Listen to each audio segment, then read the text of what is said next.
Over the next few years, my attention was repeatedly drawn back to the demimonde I'd glimpsed through Bitcoin. The exoticism of code culture and its haunting alien logic remained on my mind. But more compelling were suggestions of a causal link between it and a fast, deranging human environment.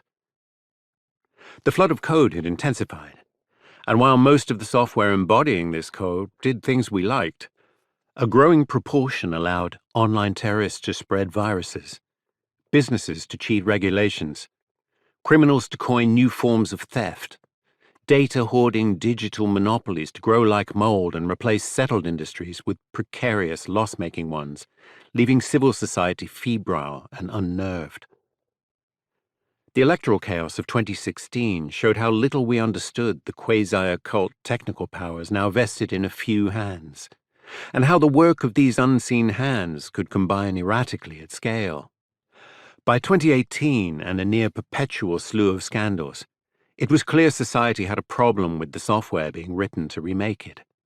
From certain angles, life could appear to be getting worse in eerie proportion to the amount of code streaming into it. What was the problem, though?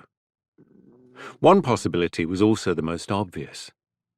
It was the cohort writing the code, overwhelmingly white and Asian men, happier in the company of machines than fellow humans if you believed popular culture and TV shows like Silicon Valley, Mr. Robot, and Russian Doll. The main characters in these fictions mostly conform to a category of code savant called the 10Xer, meaning someone with 10 times the average productivity, who could make a computer do extraordinary things while struggling to connect with people, the implication being that these two traits were linked. Was the misfit nerd stereotype accurate?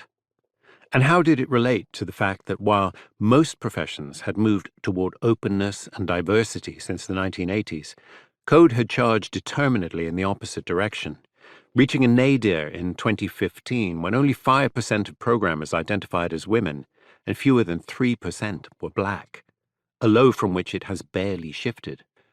Coders were rebuilding our world for us without having posted a spec sheet.